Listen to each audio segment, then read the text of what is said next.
Hi everyone, today I want to take the moment to tell you about a little story about my relative named Sam. Sam was the type of person who would crack a joke in the middle of a very tense argument, and he was also the type of adult to sit with the kids at the kids' table and tell stories to make them laugh while the grown adults sit and talk politics at the grown adults' table. Everybody loved Sam. He was super cool, all the kids wanted to be around him, and all the adults respected him. Sam also smoked cigarettes for most of his life. Ever since he was 15 and found out they were a thing, he became a very heavy smoker and continued on smoking for most of his life. And although my family had some concerns about his smoking habits, it wasn't until his diagnosis with lung cancer that these concerns became very significant part of our family conversations. And every time we would have these discussions, Sam would agree that the next thing moving forward, the best thing moving forward would be to in fact stop smoking. But a couple months after his initial diagnosis, we found out that he did not in fact stop, and he had continued doing it sneakily, and after a little bit, he even stopped hiding it. And although my family's initial frustration or anger and sadness was directed towards the disease itself, when he didn't stop smoking, that sadness was now directed towards Sam. And every time he wasn't in the room, we would have these conversations where my parents and my aunties would agree that at this point, it's kind of on him. Like, what is he doing with his life if he's smoking cigarettes on his deathbed? And the labels such as careless, irresponsible, stubborn, or even ignorant of his health and his family's feelings would always linger in the room.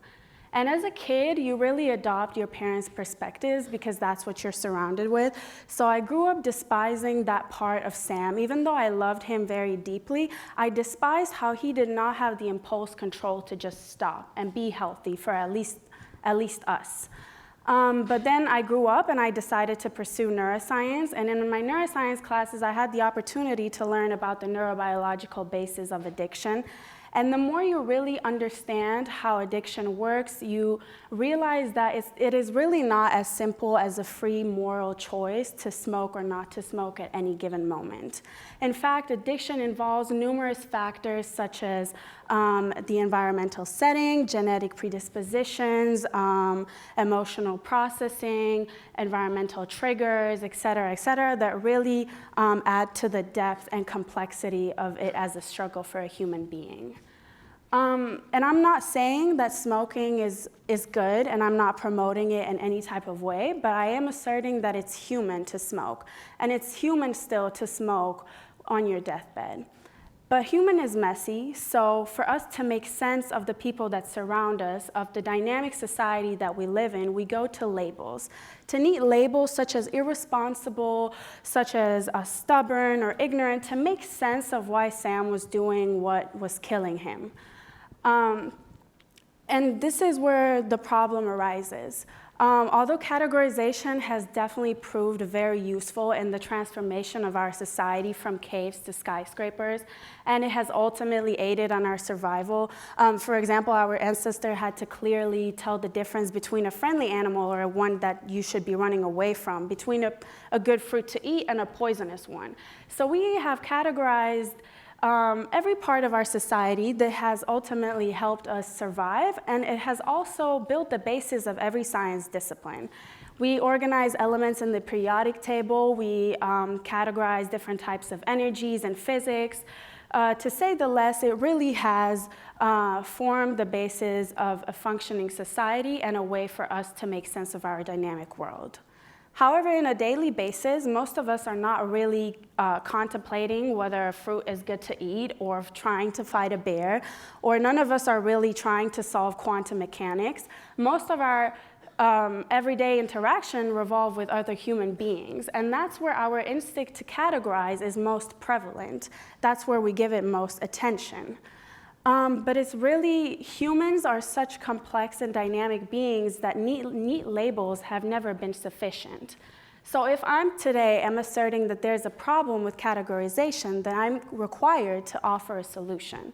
And as a STEM student, we think of solutions in terms of systems, of models, of equation, of formulas. So for today, since labels are not enough for a human being, let's try to find an equation. Let's try to label all those variables that make someone who they are. And we do have to recognize that we would have to oversimplify things a lot because everything is so much more complex, and if there was to be an equation for a human being, it would probably be bigger than the size of this room and outside of our imaginary boundaries. But for a second, let's imagine. So every equation would need some sort of shifting variables, and in humans, that's kind of pretty easy to think about. We all have a different genetic code. We grow up with different parenting styles.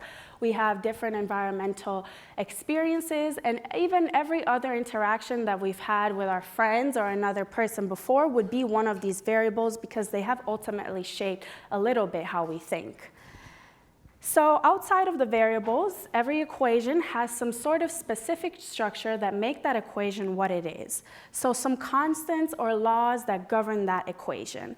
And that's also pretty easy to find. Physicists have not easily, but have spent a lot of time identifying a number of fundamental universal laws that not only govern black holes, but also how neurons process in our brains and how liquids move in our bodies. So all of those constants, all of those laws would have to go into this equation and give it an extremely complex structure, because not only do we have a number of laws, but we also have all of these billions of variables, and each variable is not as simple as just the word environment. Environment is billions of molecules interacting with billions of proteins that make up our DNA. So really, if we just think about it, it is a very complex equation. But in STEM, outside of having equations to really make them applicable to real life, we need some sort of material to bring it to life. And so what's the material that makes a human being? Well, where can we find it? Obviously, we would have to find it around us on Earth, because here is where we all came from. But if we want to go a little bit deeper and ask where did Earth get that material from, we would have to go into some astronomy for a little bit. Well, about 4.6 billion years ago, there was this massive supernova that exploded and scattered all these elements across space, and there was this massive cloud of gas with elements, and they were kept colliding with each other, and some just went away, but others clumped, and then more elements clashed with those clumps, forming a bigger clump, and then there goes Earth and all of the other planets in the solar system. So really, at its core, everything that makes up a human being has once originated from stardust. Even the iron in our blood, the calcium in our bones, the neurotransmitter in our brains, that was all material that was once inside a dying star billions of years ago. So our human equation is not only incredibly complex, but it's also cosmic in the same way that the sky that we look at night is. And when we look at this sky, we stand in awe because we're so fascinated by how brilliant the universe is. And because it's up there and it's so pretty, we can't get enough, and we just stand in awe of what we see. But yet we fail to realize that the same cosmic masterpiece that we observe up there is in each and every one of us as well. But yet we reduce each other to labels. And I get it, it's not as simple as just thinking about this every day. I mean, when someone cuts you off in traffic, it's easier to just call them a jerk and move on with your day, rather than to think about it as this complex biochemical interactions functioning under these cosmic laws. That's a little too much conscious effort for us to put in with every human interaction that we have every day.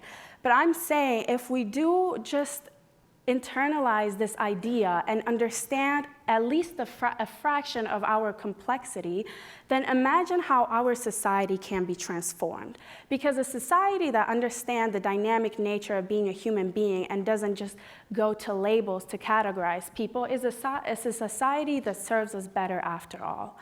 Because imagine if the justice system did not just label people as criminals and lock them for the rest of their lives and decide that their equation is just a criminal. Imagine if we more instead focused on rehabilitation and giving people that second chance. Or imagine if we did not refer to people struggling with addiction as a junkie, but rather as people processing pain in a complex way that they don't necessarily want to. If I want to say anything today, I want you all to know that we are all equations too vast to be solved with a simple categorization, and we should never look at others or ourselves that way. Because if we classify someone into a label or a neat categorization, we're not just misunderstanding their experience or judging them. We're judging the way that the universe has manifested itself onto them. Because at the end of the day, what the human equation infers to us is that we're really just another manifestation of the universe looking back at itself in a conscious way and judging itself. And that's a little bit trivial. So next time we think about someone like Sam, we have to realize that he's not just a smoker who decided to waste his life on cigarettes. He was laughter at the wrong moments. He was someone who loved deeply and was loved deeply, and he was probably someone who was processing the devastating news of lung cancer in a way with a coping mechanism that he was always used to. But if the universe is worthy of awe, then so is Sam's choices, and so are you, and so am I. Thank you.